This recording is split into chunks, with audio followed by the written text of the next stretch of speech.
Hello YouTube, this is Goddard Radio Moscow here again with another beer review. Now I thought it was time for another Belgian one, so I have the Gouden Carolus Ambrio, which comes to you from the Het Anker Brewery from Mechelen in northern Belgium. Now I'll just take you through the history of this brewery as I quite like to do in my videos. Now this brewery is from the Dutch speaking city of Mechelen, as I mentioned earlier, which is located on the major urban industrial axis that you get between Brussels and Antwerp in Belgium, and Mechelen itself is actually located about 25 kilometres from either city, and incidentally it's one of the cities in Flanders that is particularly famous for historical art, so if you're into that, definitely go and check it out. Now the Het Anker Brewery is a Flemish-Belgian brewery originally founded in 1471 when Charles the Bold granted the Beguine sisters of Mechelen the permission to brew their own beer for private use, and it was free of excise and taxes and stuff like that. Now for terminology, beguinages are small independent entities where the Beguine sisters, who basically are Christian nuns if you like, they would bake bread, nurse the ill, brew beer, grow vegetables, you know, that kind of thing. But they brewed beer traditionally in this manner for over 3 centuries until around 1865. Now in 1872, Louis van Breendam purchased the Beguinage brewery in Mechelen and built one of the first modern steam-operated breweries of the time. And in 1904, the brewery was renamed NV Het Anker, meaning the Anchor, and this was after the famous historic brewer from Mechelen, Jan de Anker.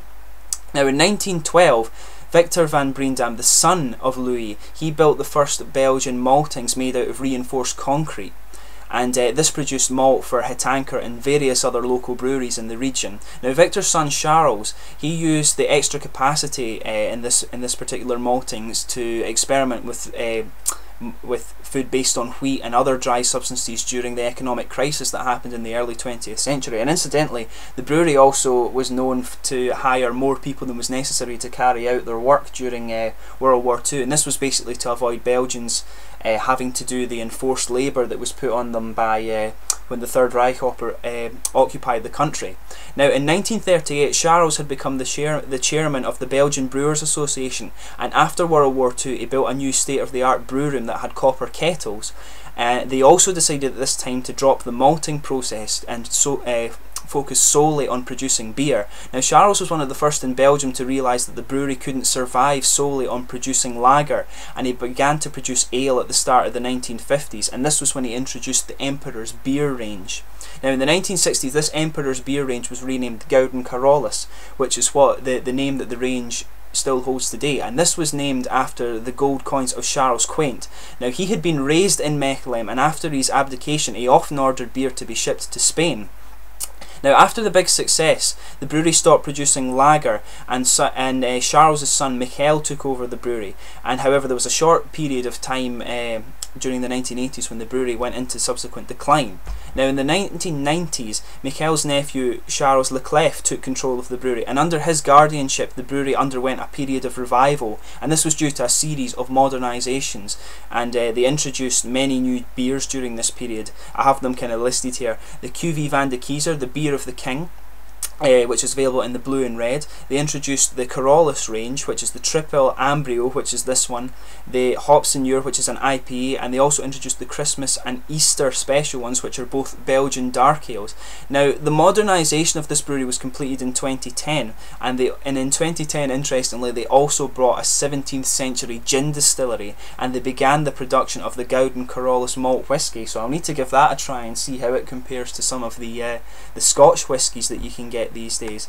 But without further ado, oh sorry, I forgot to mention actually, the brewery also have a brasserie and a hotel, so you can actually go to Mechelen and stay in the hotel and taste all the different beers. I think this is something that I will definitely look into now, because if this beer is any good. But anyway, without further ado, let's get on with the tasting of this beer, and I'll just let you have a little look at look more closely at the bottle art on here. As you can see, it's actually quite a nice looking bottle. You can see the sort of typical Belgian coat of arms and things like that, and it says Mechelen since 1471 on it. It's pretty cool. You can see the sort of king sort of label on the top there. The bottle cap just has the Het Anker Brewery obviously on the top of it, It's quite a nice looking bottle, this one. I think I've seen the other one, some of the other ones in my local pub, the 6 Degrees North pub here, the Belgian specialist pub in Aberdeen, but they have all the different types of this, and this one just caught my eye, surely because of the label, and I also picked this one. Basically I went in and there was about 300 different bottles of beer there that you could choose from. This one was called Carolus, and of course one of my favourite bands is Sabaton, who have the album Carolus Rex, so I just thought, why not try it, and it turned out to be pretty damn awesome. But anyway, let's get this guy open and get it tasted.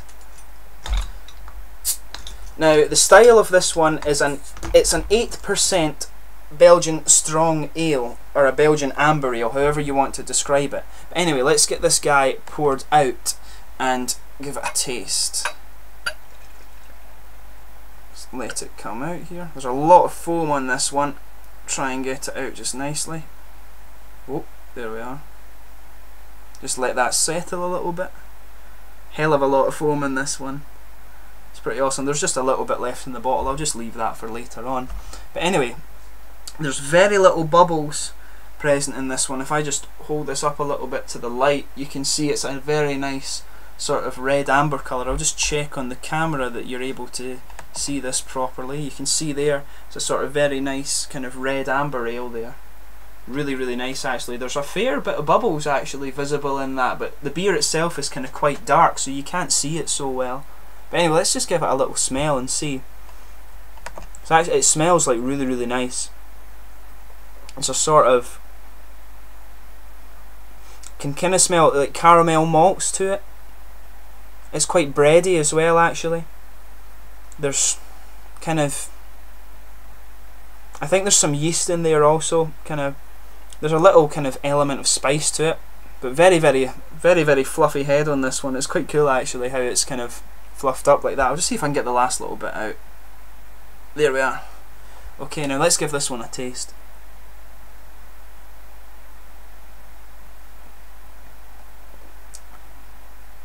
Oh, now this is nice.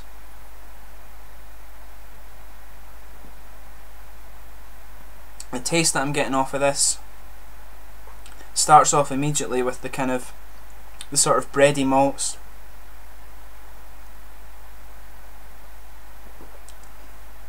I'm getting the caramel in there that was kind of evident in the aroma as well.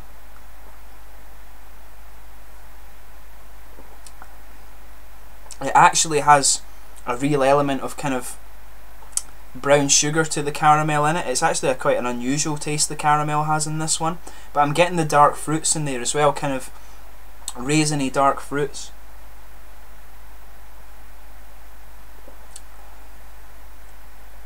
The hops to this one are come at the end. It's actually, this is a really, really nice tasting beer. I liked this one when I tried it before, and I really, really do like this one.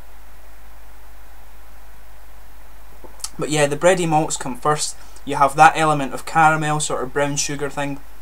You get the dark fruits in there, and the hops come at the end.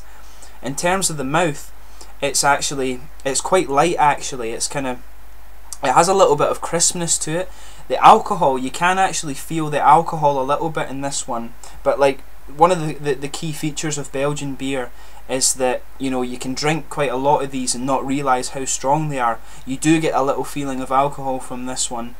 It's not too pungent though, you just get a little bit of the warmth on the mouth.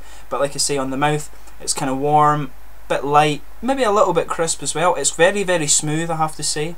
Maybe slightly dry on the finish, but like I say, you get that little bit of heat from the alcohol in it.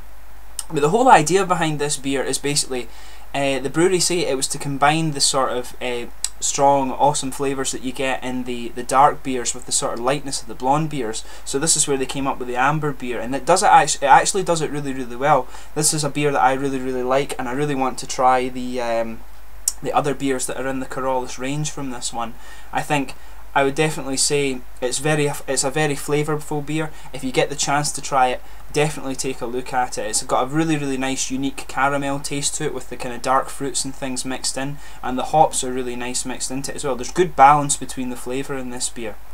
But anyway, I'm going to go and enjoy the rest of this and watch some South Park or something crazy like that. But anyway, thanks again for watching my beer reviews. I'll be back soon with another one. I'm not quite sure exactly what I'll do, but I've got a lot of international beer, so definitely stay tuned if you're interested in getting some random beer reviews from all over the world. Thanks again for watching. I'll be back soon, and please like, subscribe, share, do all the usual YouTube jazz with my videos. Thanks again for watching, and I shall catch you soon. Cheers.